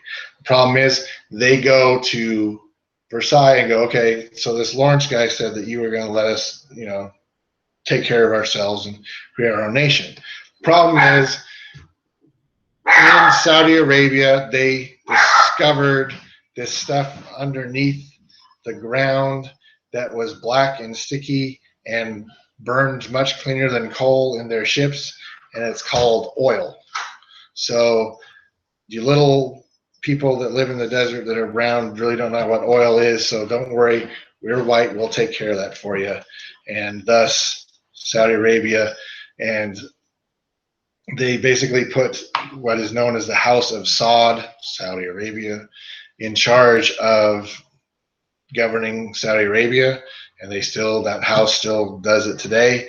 So there's some of the problems there. Iran and Iraq were once a country known, or a territory known as Persia. They get broken into pieces. The British get Iraq, more oil. There was a German colony in China, and I don't know how many of you actually drink beer or have ever had beer, but there is a beer called Tsingtao beer. The only reason that the Chinese have Tsingtao beer is because Tsingtao was inside of the German sphere of influence, and the Germans liked their beer. So they took their beer crafting skills to China, and when the Germans lost their territory, it was given back to China, the Chinese kept making it. That's why you have that beer. So another question for you guys as we get ready to finish up here on the First World War is this. And you can type your answers in the message stream there. Did the Germans deserve the Treaty of Versailles?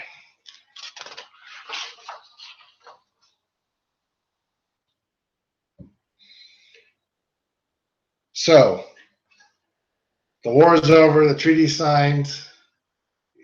The only way a treaty is approved is if it's approved by the Senate. So, Wilson brings the treaty back to America in the summer of 1919, but he is met with some serious opposition. Republican Senator Henry Cabot Lodge is part of what is known as the Reservationists. The Reservationists wanted changes in the treaty. He didn't like the idea of the League of Nations, basically nations telling the United States what they could do.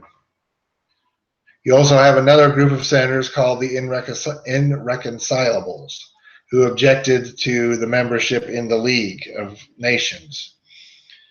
So to gather support, Wilson starts a nationwide speaking tour. In September of 1919, Wilson gets sick and suffers a stroke in Pueblo, of all places. Congress doesn't ratify the treaty. They just declare the war is over with a joint resolution in 1920. So the war finally ends for the United States in 1920. So some of the legacies of the First World War. So just to give you these numbers.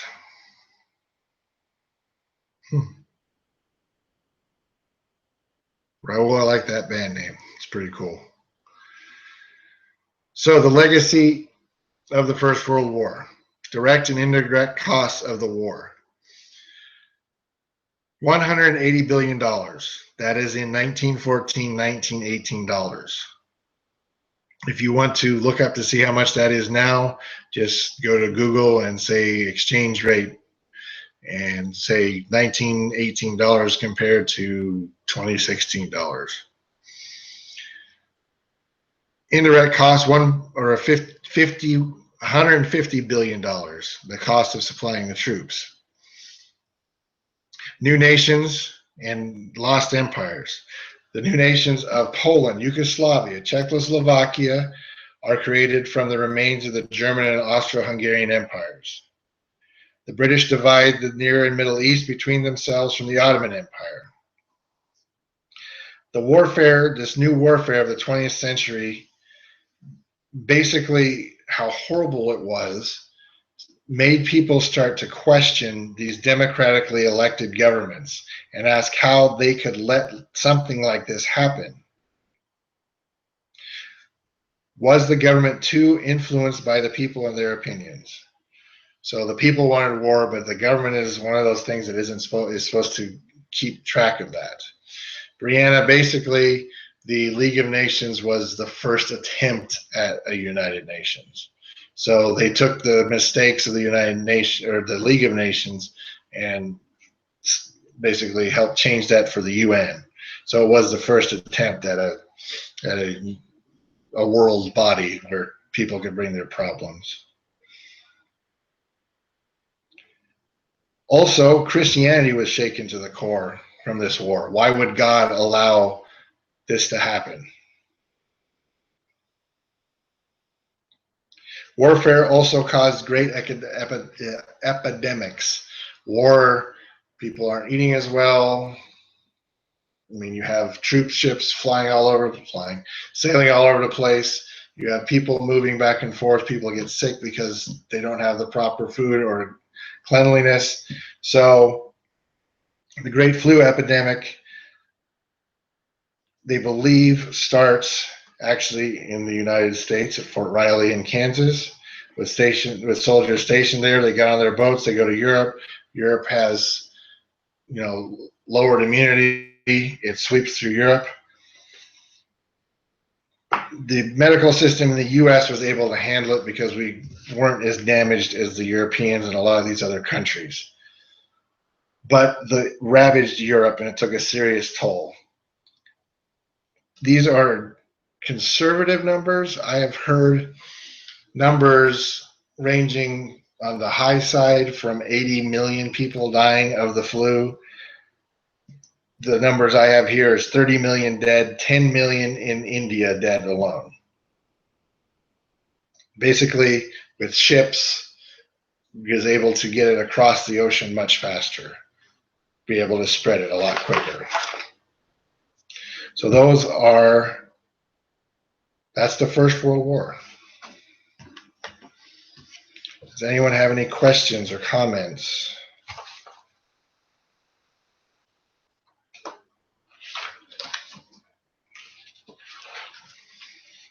So it is 7:15. Let's take a quick 5-minute break because I need some water, and then we will get into the Great Depression. Okay? Is that good with everybody? All right, so we'll say 8:15, or excuse me, 7:15. So we'll be back at 7:20 and take a quick drink break, potty break, whatever. We'll be back in 5 minutes.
All right.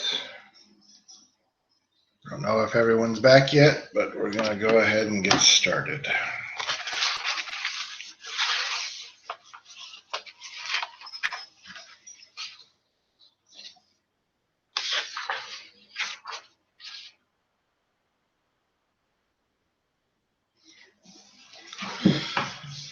So Wilson has a stroke in 1919. The joint resolution to end the war is given to end the war in 1920. Wilson doesn't run for re-election, so we have two new people running for president. A new decade, a new president. So the new president that is elected in 1920 is Warren G. Harding. And Harding campaigns on basically returning America to normalcy. The news of his election was transmitted over a new thing called radio. Radio was not only just a new industry, but it was a new way of getting information across the country, and as well as a form of entertainment. Harding is the first president to address the nation using radio. Harding is pro-business and a hands-off president. Laissez-faire economics, laissez-faire. We remember talking about that in an earlier one.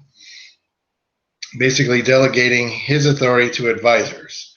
Harding gave many top cabinet positions to his friends from Ohio. They were known as the Ohio Gang. They accepted bribes and defaulted the government and also ran illegal liquor. You know, that's what governments do. Many were indicted, and some actually went to jail. One of the big scandals during Harding's term was the Teapot Dome scandal.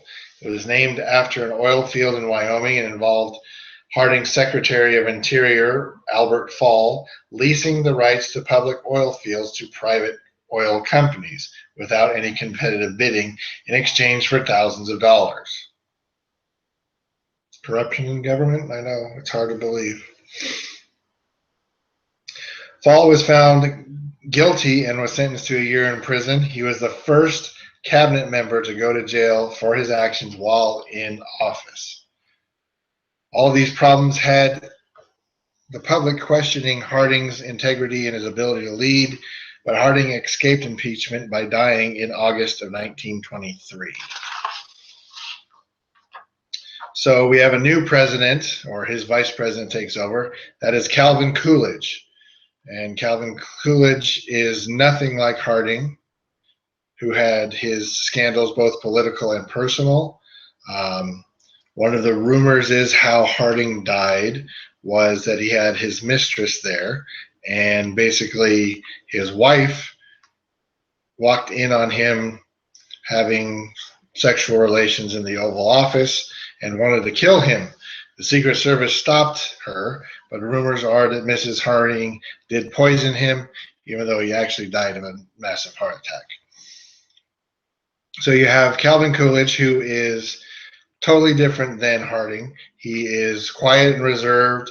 He took the moral high ground on many things and distanced himself from Harding's scandals and won re-election for himself for his own term in 1924. Coolidge continued to support big business and proposed higher tariffs and pushed for deregulation of business and the economy. His victory in 1924 marks the end of progressivism. Coolidge was succeeded by Herbert Hoover in 1928. Hoover won on a platform that big business was for big business and against big government. Americans who voted for Hoover wanted that because they had become accustomed to the wealth connected to previous conservative presidents, rejecting the Democrat Alfred E. Smith. So this is when you get the roaring 20s. Things are good, going good for the United States. People are making money. So why change it now? So like we said, the United States industry increased during World War I because they're putting out munitions and stuff and technology for the Allies. So it was full of optimism, growth, and prosperity. but it was also hard to party because the 18th Amendment was passed, and that outlawed alcohol. But that doesn't mean people didn't drink. Just look up Al Capone. Also, in the 20s, in fact, in 1920, the 19th Amendment gave the women the right to vote. Americans returned from Europe victorious and optimistic about the future. Industries that had expanded for the war effort helped establish capital that fueled growth. Now, the economic growth during this time was real, inflation was low, while at the same time, income and production were on the rise. Middle-class Americans began to invest in the stock market. Now, we've always had a stock market, but this is when normal people started to invest. They would purchase stock on margin, basically using the possibility of future earnings from their investments to buy even more stock. Even though buying stock on margin was distorted the real value of the investments, most people assumed that the market would continue to climb. How many times have we heard that before?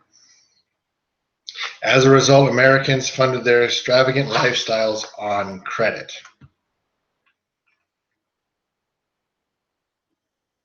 So some of the things that caused the Great Depression: lack of economic diversity, uneven distribution of wealth, overproduction, unregulated credit, poor banking practices, uncontrolled speculation, and war debts. So the stock market crash was the catalyst but there are also, like we said, other factors in the Great Depression. America had changed from heavy industrial production, steel, that kind of stuff, to mass production. At the end of the 19th century, America's wealth came from producing iron, steel, coal, and oil. By the 20th century, America's wealth was based on consumer products like cars, radios, and other produced goods. Americans became mass consumers, buying things on credit instead of real money and promising to pay for them later. Well, it's still a problem we have today, buying stuff on credit. Income inequality added to the problem and helped make the Great Depression worse. By the time of the crash, the top 1% of Americans owned a third of the nation's wealth, while the poorest 20% of the people owned 4% of the wealth. Basically, the middle class had shrunk to nothing. As a result, few Americans had money, while the rest of them lived just above the poverty level. Overproduction in factories also added to the problem. Factories produced more and more consumer goods in an effort to match demand. Output climbed and more companies were added. More companies added more new machines to increase production, but the workers' wages would stay the same. Prices of goods fell when factories produced more goods than people demanded, so there's a glut. Farmers had the same problem as the factories. Increased debt forced them to plant more so they could make profits on cash crops like wheat. Wheat eats up the soil's nutrients and it needs time to recover, but the farmers couldn't afford to wait for the soil to replenish itself, so they continued to grow crops on it. You have to let the soil recover, but they couldn't do that because they couldn't afford to wait. So this continued to snowball, harvesting more wheat so they have more wheat, so the price of wheat drops. They need to plant more wheat so they can make money off it. It's a vicious circle. Also, banks at this time were basically running by the seat of their pants. There was no government regulation in banks. So if something went wrong, like the bank lost all your money, they lost all your money. There was nowhere to go. If they lost it, that was it. People had no idea what happened to their money after they deposited it in the bank. Most of the time, bankers would take the customer's money and invest it in the market.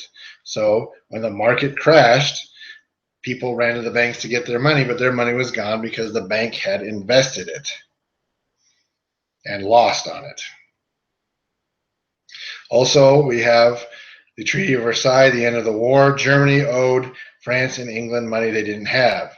The French and the English owed the United States money that was supposed to come from Germany. Starting in Germany, the depression swept across the European countries because they were unable to pay off their debts. Also, Germany was borrowing money to pay off the French and the English, so they borrowed money from us to pay the French and the English, and the French and the English paid us. So it was basically our money, it just went through two middlemen, basically.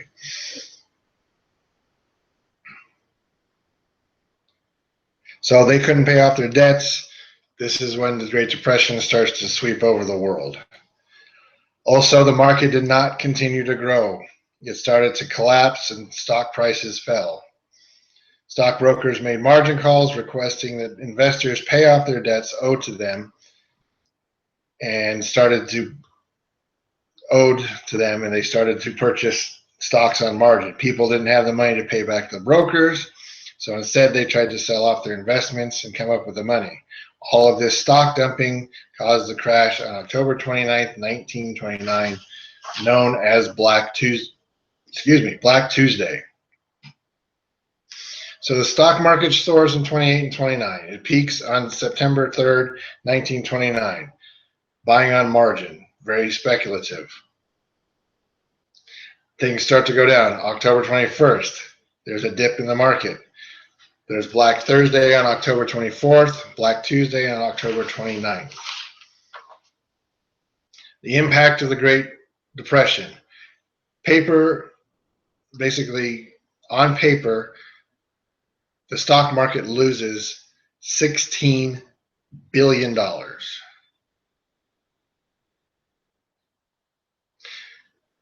Massive unemployment, 25%.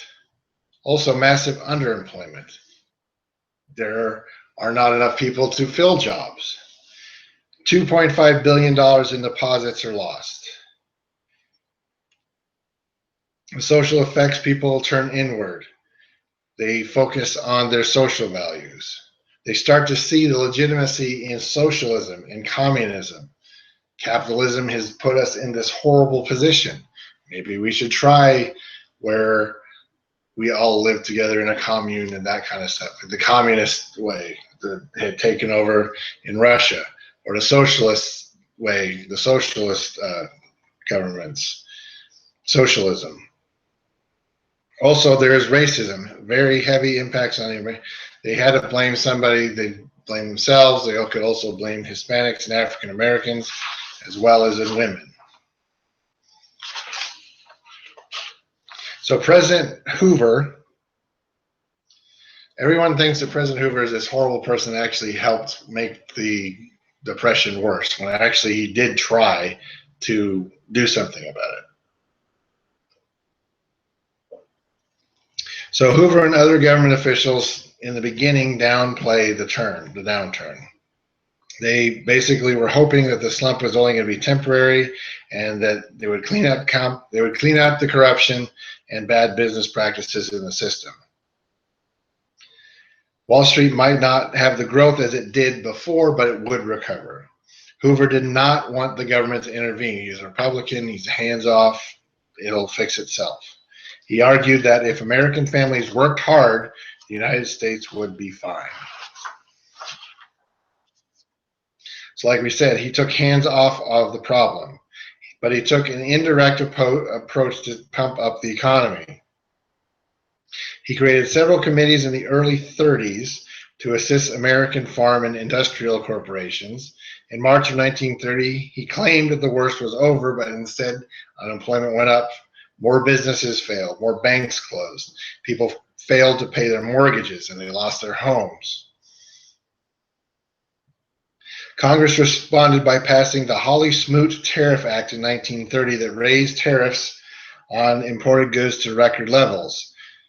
The idea was to increase sales of U.S. products by raising the cost of imported goods. But instead, a trade war internationally broke out, reducing the sales of U.S. goods. We're still trying to export our goods, but when they send us their stuff, we put a great big tax on them. So it's like, okay, if you put a tax on yours, we're putting a tax on yours. Trade war.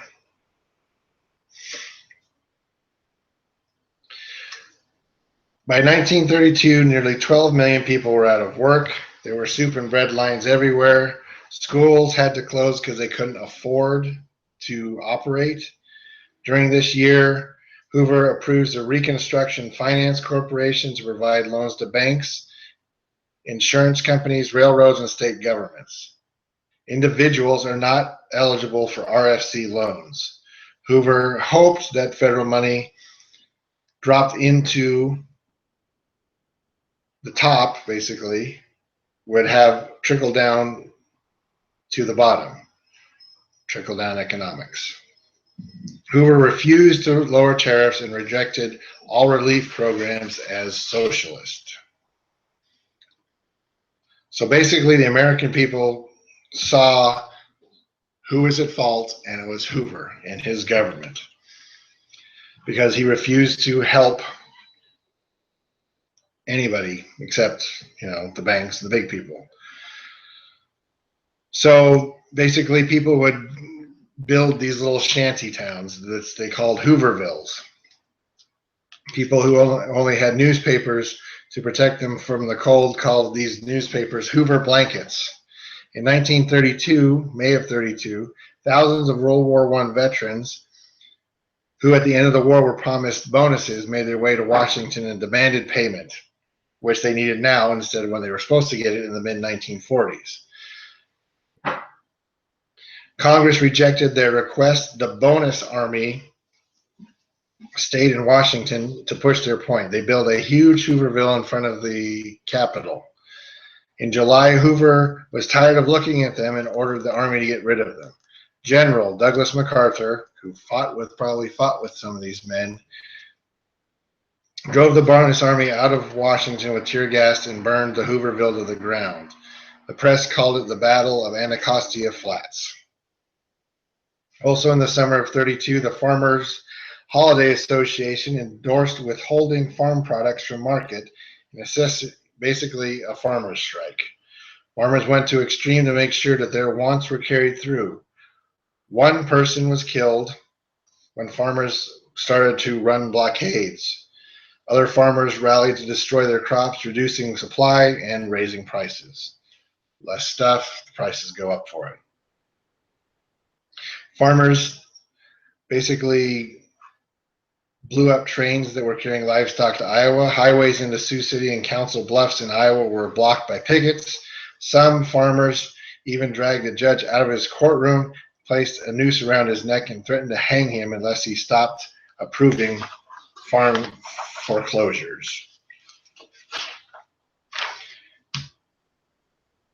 So by the election of 1932,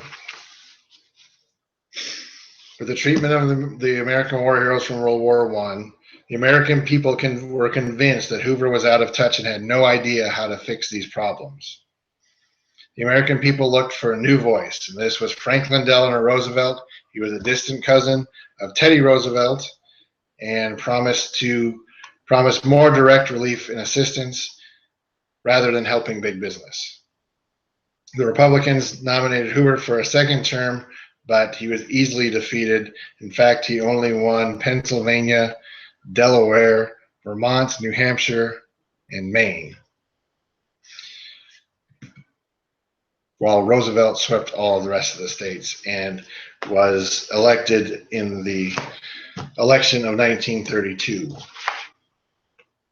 So that gets us into the Great Depression.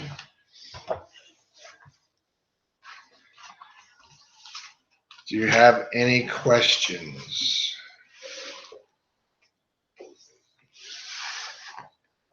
Questions or comments? I will be grading the papers you guys have written here this week. So please be patient with me in that now that everyone's papers are written. I will be getting to that this week. Make sure you check on Blackboard for your assignments for this session 3. And does anyone have any questions or comments?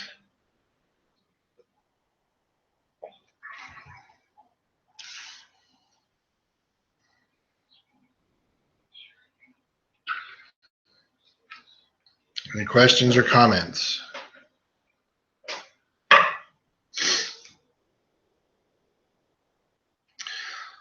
If you do have any questions or have any problems, make sure you email me. I will be putting up these slides up. I'm going to try to get them on Blackboard. If not, I'll do what I did before and just send them to you.